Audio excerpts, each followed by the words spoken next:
Menarik sekali tadi apa yang disampaikan oleh dua narasumber, Pak Ilham dan Bapak Halili. Tadi Bapak Halili mengatakan bahwa kita punya konstitusi dan modal sosial, hak konstitusional dan modal sosial. Pertanyaan saya adalah, mengapa ketika seseorang di Indonesia ini, di masyarakat kita, ketika menjadi pejabat, seolah-olah dua hal itu seperti tidak kita miliki, seolah-olah kita tidak punya konstitusi, lupa bahwa kita punya konstitusi, dan lupa bahwa kita punya modal sosial. Apa yang salah sebetulnya sehingga dua aset itu tadi itu hanya ada di dalam pikiran saja, tapi nggak bisa aktus dalam kehidupan berbangsa dan bernegara. Itu yang menjauhkan pejabat dengan rakyatnya, baik itu pejabat eksekutif ataupun pejabat di level keagamaan, bahkan juga dan pejabat di level rendah juga bisa melupakan identitasnya, baik secara individual maupun kebangsaan. Yang kedua, tadi dikatakan bahwa untuk menjadi satu kota itu disebut toleran ketika dia memenuhi variabel dan indikator yang sudah ditentukan oleh Setara Institute. Nah, apakah Setara melihat bahwa ada kalanya suatu kebijakan yang dibuat di suatu kota atau pemerintahan itu ada kalanya bersifat instan, hanya ingin memenuhi masuk dalam indeks yang dibuat oleh satu lembaga, misalnya Setara. Kita melihat ada banyak penilaian-penilaian yang ada di macam-macam di negara kita, misalnya seperti penilaian kota toleran, kota ramah anak, masjid ramah anak, macam-macam indikator, macam-macam penilaian, macam-macam yang itu dibuat bisa diciptakan oleh suatu kota atau suatu masyarakat sehingga memenuhi indikator atau variabel yang ditentukan itu. Tetapi itu hanya ada di permukaan, Pak Halil. Masyarakat tidak merasa memiliki seluruh indikator atau variabel yang disediakan oleh sebuah kota tersebut. Apakah Setara melihat sampai sejauh itu? Apakah suatu kebijakan itu betul-betul merupakan identitas dari suatu kota itu yang berkelanjutan, yang menunjukkan bahwa itu adalah kota itu gitu. Bukan label yang sesaat hanya untuk memenuhi sebuah penilaian atau suatu capaian yang luaran saja. Nah, ini juga yang terakhir berkaitan dengan Kota Banjarmasin yang ada banyak hal tadi yang sudah dikemukakan oleh Pak Halili.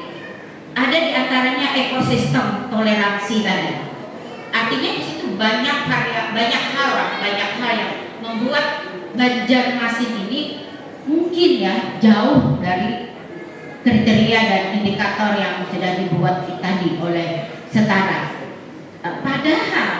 Padahal kalau misalnya dilihat dari tidak adanya konflik, lalu kemudian modal sosial, misalnya nilai-nilai orang Banjar yang cenderung tidak mau atau cuek ya, tidak ngurusin orang, itu kan implikasinya menciptakan kedamaian karena nggak peduli dengan orang lain.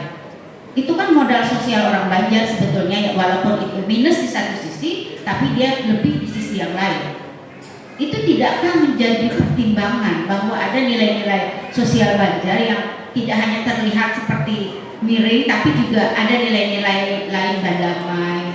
Orang suka Banjar itu suka badamai, suka tidak suka berkonflik, tidak suka huru-hara dan seterusnya, itu juga menjadi pertimbangan peluang untuk menjadi kota toleran. Mohon maaf, itu dari saya. Assalamualaikum warahmatullahi wabarakatuh. Naik menjadi 12 pada tahun 2023 yang diumumkan 2024. Dan itu Pak Hariri kami laporkan karena kami satu-satunya kota saat itu yang punya perda itu, maka kami kedatangan banyak tamu dari berbagai daerah yang ingin belajar. Ya, mereka melakukan kajian dulu.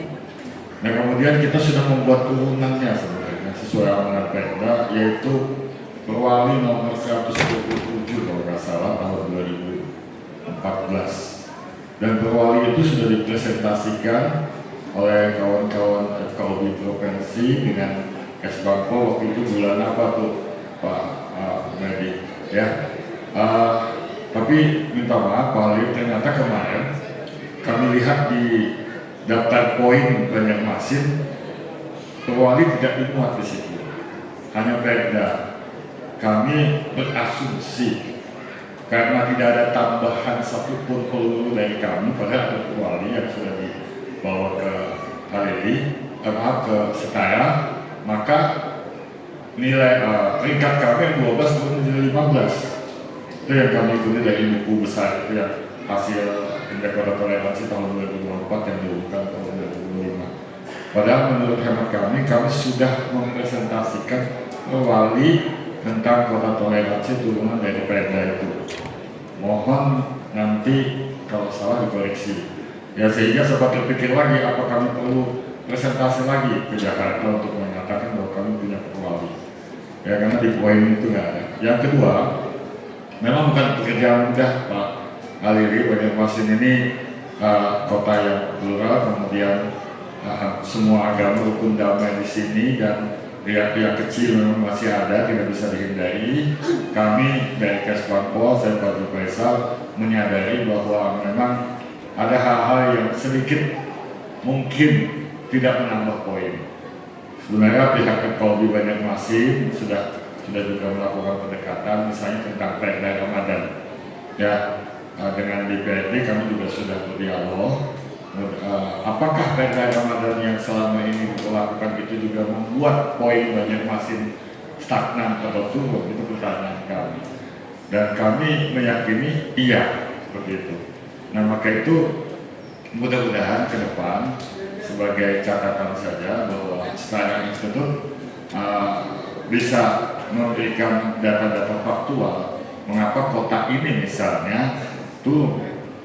Karena yang kita tahu kota ini naik. Singkawang saja yang bertahan sekian tahun di ranking 1 tiba-tiba turun ranking 2, itu kawan kami di sana kabutnya stres Pak. Karena sekian tahun mereka ranking 1 tiba-tiba 2. Nah, kami 52, 12, 15. Dan terakhir Pak, kemarin ketika diundang ke Jakarta untuk menerima penghargaan 20 besar, karena selama ini yang 10 besar, kami sempat komunikasi dengan admin Bapak dan menanyakan apakah yang 11 sampai 20 itu dipanggil ke panggung. Lalu dikatakan tidak, hanya datang duduk tenang. Itu kami sampaikan ke pimpinan, sehingga pimpinan kami juga tidak nyaman untuk hadir. Karena katanya dipanggil ke panggung hanya 1 sampai 10, padahal yang diundang 1 sampai 20. Mohon koreksinya Pak. Terima kasih. Assalamualaikum warahmatullahi wabarakatuh. Oke, untuk mengingat waktu, kita jawab